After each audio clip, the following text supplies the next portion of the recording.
Hi, everybody. This is Richard Sachs. I'm your host on Lost Arts Radio. Nice to see you again. And we're fortunate to get Maj Toure to come back before his event in Florida that we'll talk about again, just to let you guys know. And Maj, in case you didn't see the first show, is the founder of Black Guns Matter, kind of an antidote to BLM and a few other things. And, natural antidote, of course, no drugs or anything. Right. And he's got a site with an interesting name called solutionarylifestyle.org. And the reason I say that's interesting is because we do talk about a lot of unfortunate, negative things that are happening in the world, just because most people still aren't aware of the scope and the depth of what's going on that needs to be fixed. And the only reason we go through all that stuff is for the sake of knowing enough to find solutions. So we've got kind of common ground there. Solutions are what matter. You know, if you can just go over the problems forever and you don't get anywhere. So we're going to talk about as much as we can in a really short time. And one of the things I just want to mention is, in case you didn't hear me last time, I saw Maj on Alex's show, and a lot of Alex's guests end up on our show too, to get into a little bit more depth. And I thought his presentation was brilliant. I was really hoping to get him on. Since then, I've seen some of his other videos. Great one on South African situation, and one that I think Maj, you just did yesterday called "Is America Really Free?" Yeah. And there's enough to talk about in that video for more time than we've got. So what would you like to talk about today? What do you think is most important for a few minutes here? I think that the biggest thing is, like you said, piggybacking off of that, solutions. I think that it's even when you listen to music, right? I listen to what some would term as conscious hip hop, and some back in the day, it would be saying what's wrong with America. Okay. And I get it, or what's wrong with the world. And I understand that, because you have to recognize what's wrong. We learn by contrast too. I got to know what I don't want in order to know what I do want. Right. But when the focus stays there, it's just you're in your own eternal hell loop. When it's, this is what's wrong. Cool. Figure out what's wrong. Figure out a solution to it. Apply it, and you don't have to really deal with that strain of wrong again, at least, if any other type of strain. So I think that's kind of the biggest thing that I like to discuss: solutions. So when people ask a question about, hey, how do I own a firearm lawfully? How do I how do I spend more time with my family? Hey, I'm not really sure about the school system. I'm not good with the masks.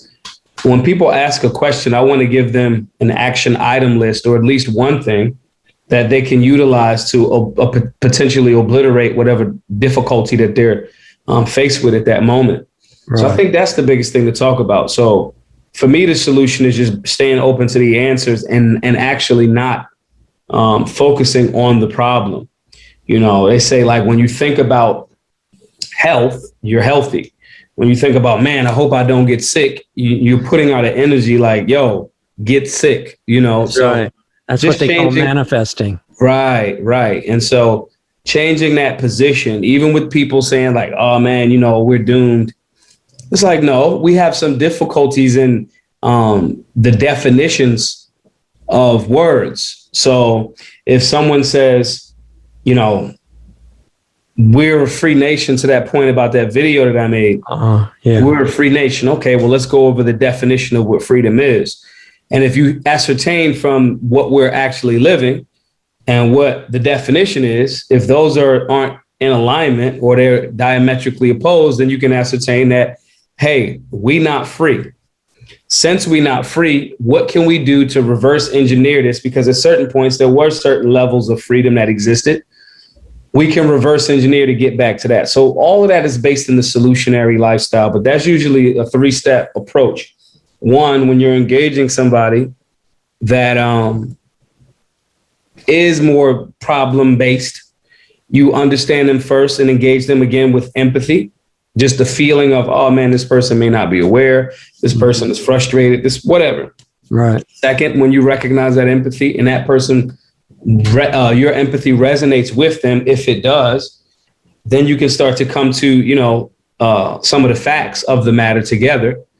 And then once you've got the empathy and you've recognized, okay, this person cares. And second, what's the fact of the matter? And third, we can come up with the solution together.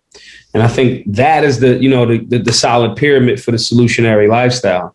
So I kind of like just, like let people toss me questions out, and then I just present the information that I think could help in the solution format. And I think having that perspective is more difficult because it forces you to create a color that doesn't exist almost. Like, how can I fix this problem? As opposed to, yeah, it's raining. Okay, well, you need to not get wet. So you either have an umbrella or you're going to find shelter.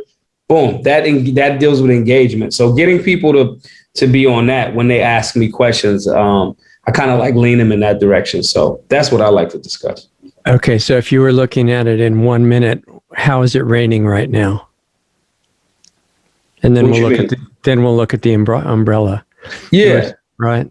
Yeah, it would just be like, okay, how much rain is it? What about the rain is it that you don't like?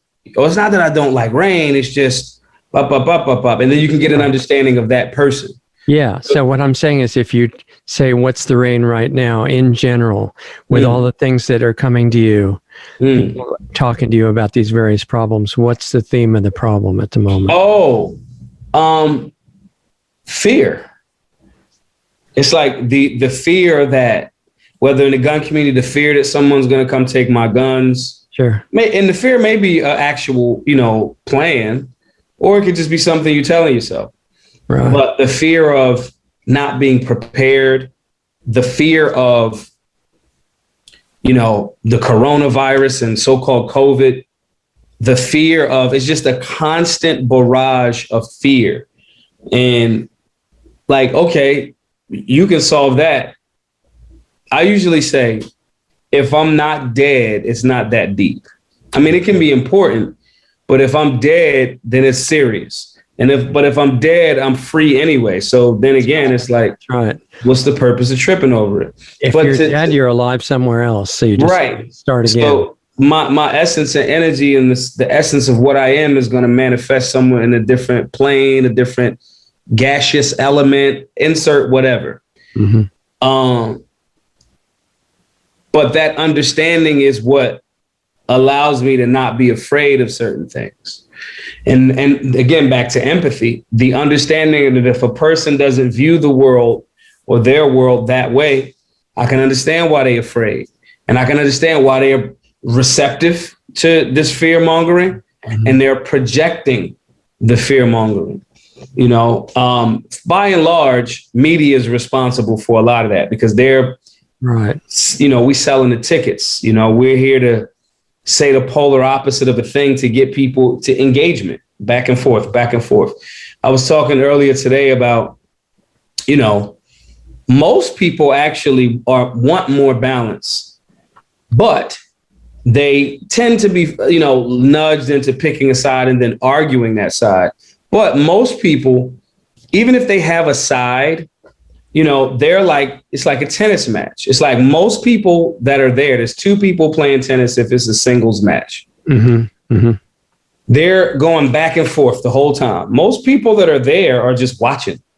They're not engaged in this game at all, And I think that most, and they may say, hey, I like Nadal, or I like Federer, or I like Nadal, or I like Djokovic, whichever person that they pick of the two, right? Right.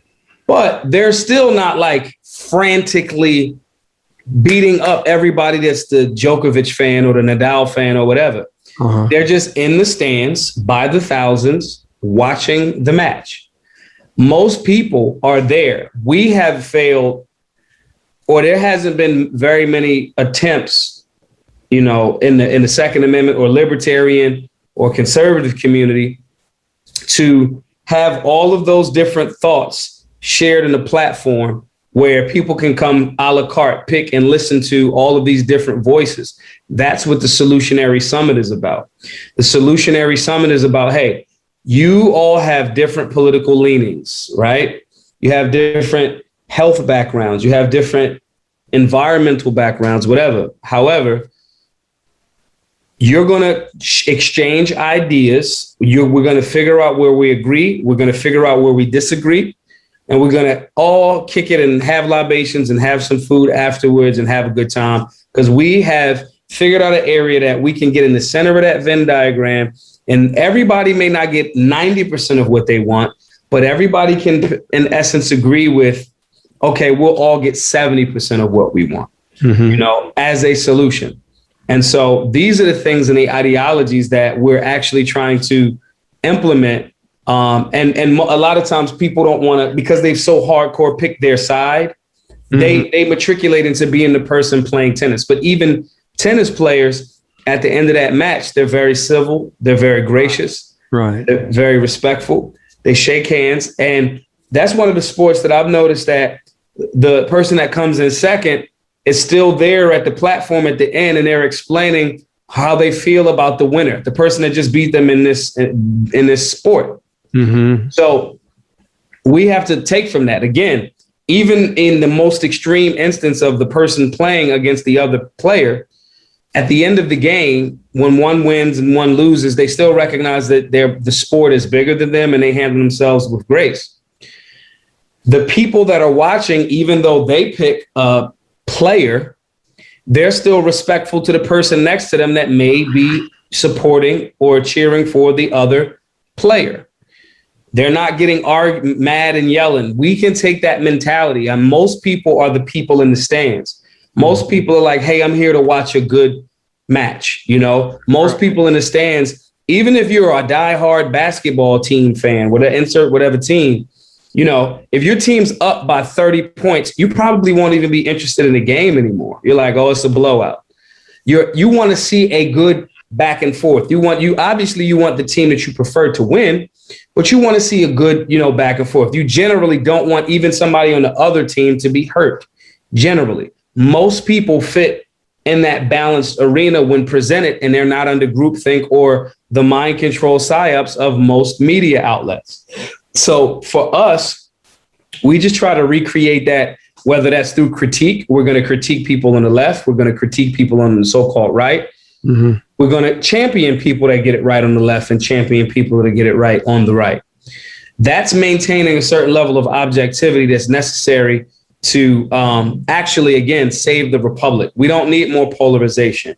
We need more people willing to extend olive branches and be defensive towards right and wrong on whatever so-called side. And that's what we're trying to cultivate at the Solutionary Summit. And that's what we're trying to cultivate with all of these, more popular people that are speakers at the summit that are, in essence, force multipliers for this more balanced approach.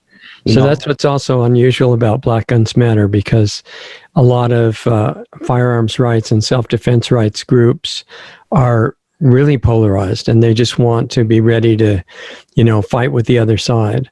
Right. And I think what you guys are talking about is, like you say, conflict de-escalation and finding common ground between opposing sides, so maybe you don't have to destroy each other. Right. I don't even think that these sides actually oppose. They're on the same spectrum. They're just at different ends.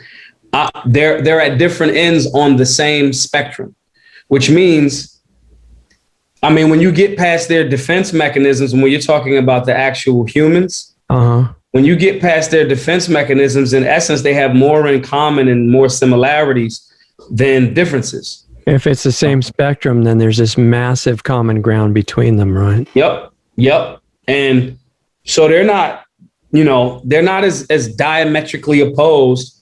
Even people that are like, let's say if you're like a complete racist that hates insert whatever ethnic group, right?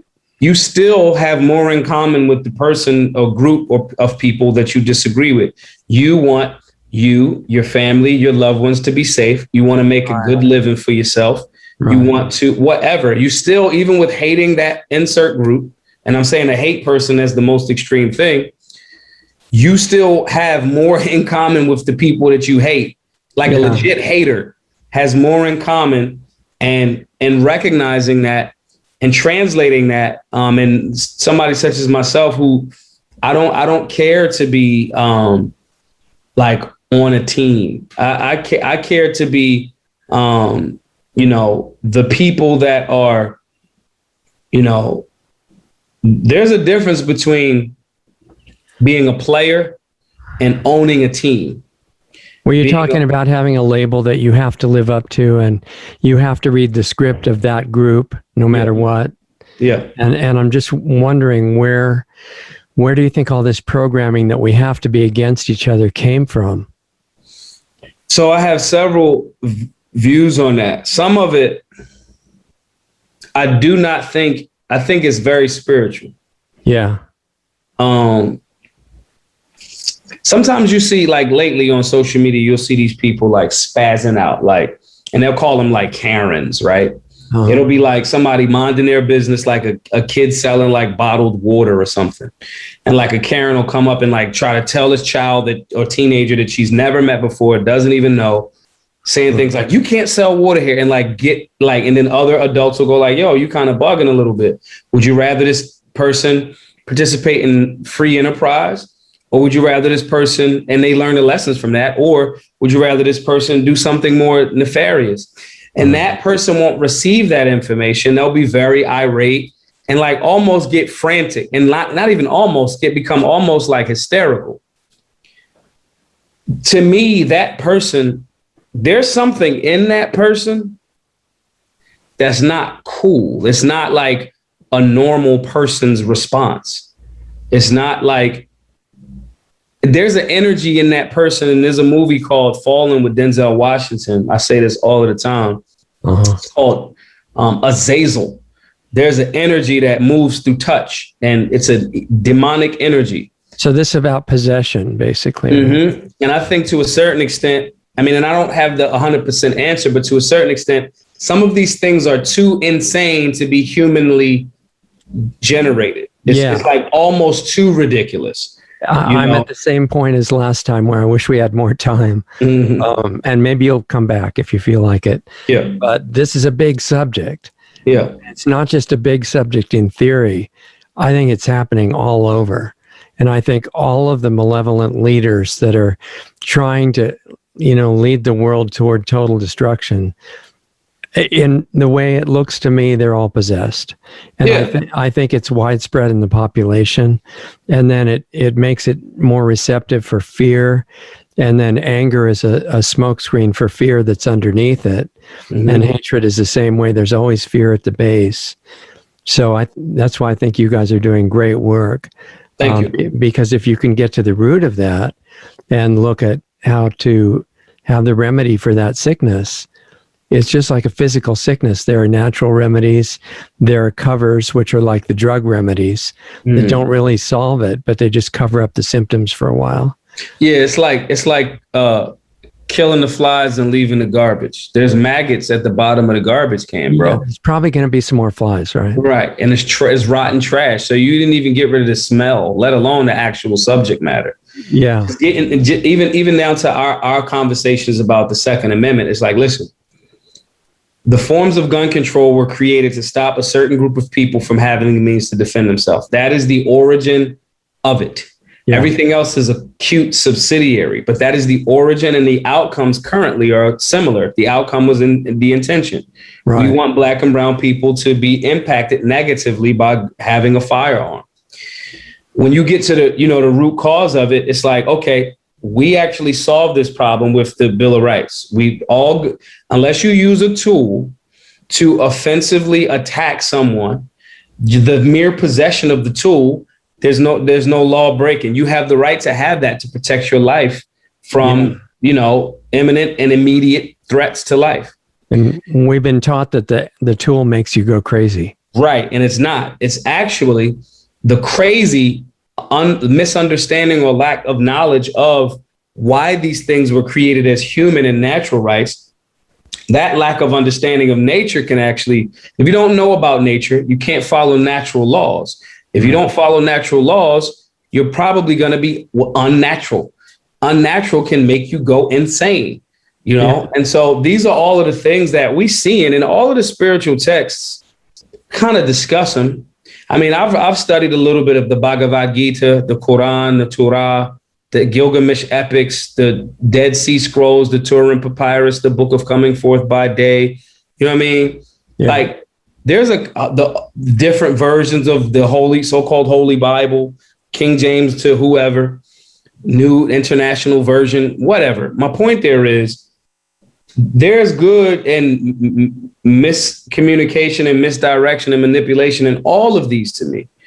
But there's a common theme, and those common themes, I would be ignorant to pretend like those common themes don't actually, from different time spans, from different, eras, there are still similar, the flood and the Gilgamesh epics and the flood in, the Holy Scriptures, the Bible, the book of Coming Forth by Day spoke of people, the sun. When you got the story of, Asar, Aset, and Heru, like these are all the same stories, which means there's a common thread. And if it's a common thread, okay, cool. Whatever the surface thing is, when I get to that brass tacks, or I get to that in quantum physics, they call it the Planck scale, named after this, I think he's a German physicist. And once you use these very powerful microscopes, you get down to the very smallest level that you can see, the Planck scale, named after this guy. Everything's made up of the same thing, and so getting people back to that legit Planck scale before it starts bubbling up into the physical realm where things are controlled by physical, laws. Yeah. Getting back to that basic of a thing is difficult when you all the way in the physical thing all of the time and you believe like solid matter and whatever, you know what I'm saying? So it's just being empathetic for a person and helping them reverse engineer back to the essence. Wait. You know what I mean? And hopefully they do it. And if they don't, that's freedom too. They have the right not to, you know what I mean? Well, I'm sure they will eventually. There's nowhere else to go. But right. Your statement that, and we're going to have to stop in a minute, but your statement that everybody's made out of the same thing, if people understood that, I mean, there wouldn't be all these conflicts.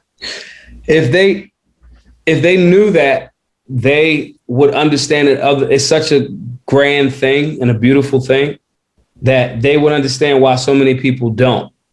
It's like the earth right now is spinning, like based on the science, it's spinning like really fast, but like we don't like slide off it. Right. Yeah. But to tell somebody like, yo, we're spinning like really, really fast. It's so big that they may not even be able to. So in a way, the whole project is to get to where you can grasp it yourself first and then let it spread. Yep. Those that are of the light will gather towards those that are in the light. And by light, I mean like enlightened, just on a certain level. And I say that from a humble perspective, because enlightenment might mean different thing for Siddhartha than it does for somebody else. Right. You know whatever it is beyond the words is inside everybody. Right. And so just getting people to that point and being empathetic that they may not be right at this moment while you still operate in this physical realm and have a clear understanding of some of the things that you'd like or want to participate in this physical realm. Right. That's really how I move through the whole thing. And that's how, and taking that approach into Black Guns Matter is how we have been able to have some success. Because it's just no judgment in that viewpoint. It's like, yo, bro, you could do what you want. If you could remain ignorant, you could get smart. As long as your actions don't impact others' property or their physical bodies. That was the idea of freedom. You can have it as long as you have respect for everybody else. Right. Simple and plain. So let's take a couple of seconds again about the Solutionary Summit. Yeah. And you said you're going to have about 250 people there. Is that right?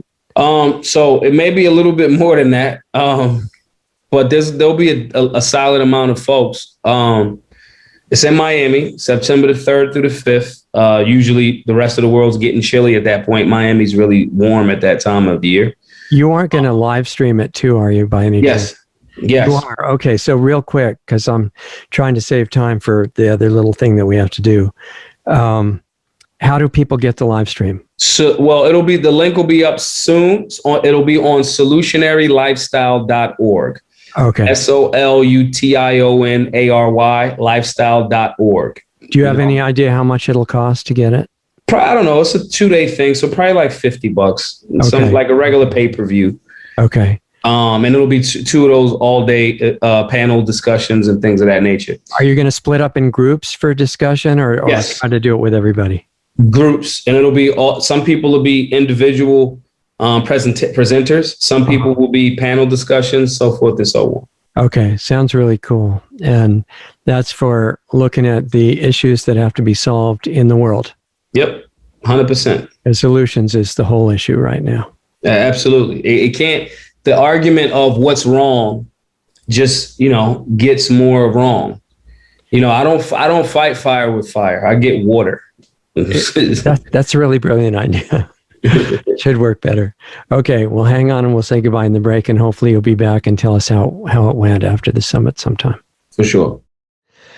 Okay, you guys, that was fast and pretty short. I hope you don't mind. That was Maj Toure, founder of Black Guns Matter, talking about his event in Florida and some basic principles of healing the world and stuff like that, which I think is important focus right now. And the website is solutionarylifestyle.org, and apparently they still have physical tickets to the event, which I think would be a really interesting event, people coming together with solutions for the world. Definitely needed right now, because the major problems that are happening around the world are not happening by chance. They're orchestrated, and they've got all kinds of think tank groups and other groups like that are thinking how to make the problems worse. They're hiding behind the facade of philanthropy and social service and stuff like that. But most of the major ones that are in power right now that look like they're benevolent are involved in the agenda of destruction. So this idea of having groups that are actually talking with no motive other than a good future for everybody, how we can all be okay, I think that's a really good idea. So look at solutionarylifestyle.org. You can get a ticket for the summit if you get a chance to go. And apparently you can do a live stream ticket as well. And he was saying around $50. That would be good for 3 days, 3rd to the 5th of September. So there's still time for either kind of ticket when you do that. And you can find out about Black Guns Matter too. They have a channel apparently still on YouTube, and it looks pretty interesting. That's where I found Maj's video on what's going on in South Africa, things like that. What else? If you want to keep up with our shows and where they're posted and where they're live streamed and where we're still on the air and getting by the censorship and all that, you can stay in touch with that by going to lostartsradio.com, and all the different details of the broadcasts are there, as well as a lot of other information, and post a lot of videos and articles there that are educational. It's all free. And that's also an access point to Planetary Healing Club, which is a private group in an uncensored environment where it's interactive.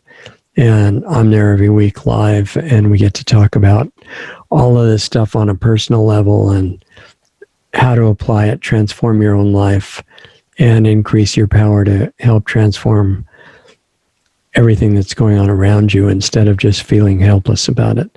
So that gets pretty interesting, and you're welcome to come and join us, planetaryhealingclub.com. And if you want to support us and keep us on the air, that would be appreciated too, if you have the finances to do that. If you're struggling for survival, don't do that. Just share the links, and that helps us get by the shadow banning and censorship.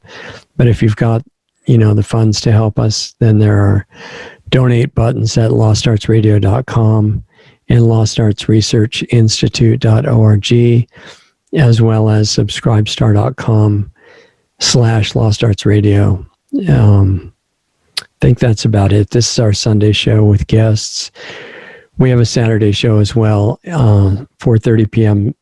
Pacific time in the U.S., 7:30 Eastern every Saturday, right before the Planetary Healing Club meeting. And that live show is about current events in some way. And we've got all the archives up too, and you might find that interesting. That's all free access.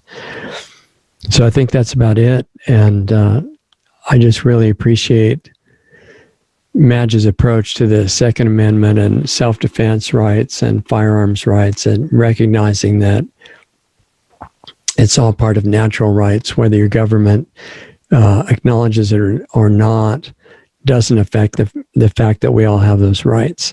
But self-defense rights means real defense. It's not like where military forces of various countries say they're about defense and then they go attack other governments. That's not a good idea on the national or individual level. It's strictly defense. And what's really neat about what Black Guns Matter is doing is they're teaching conflict de-escalation, finding common ground, ultimately coming together in harmony with people that have different approaches from you.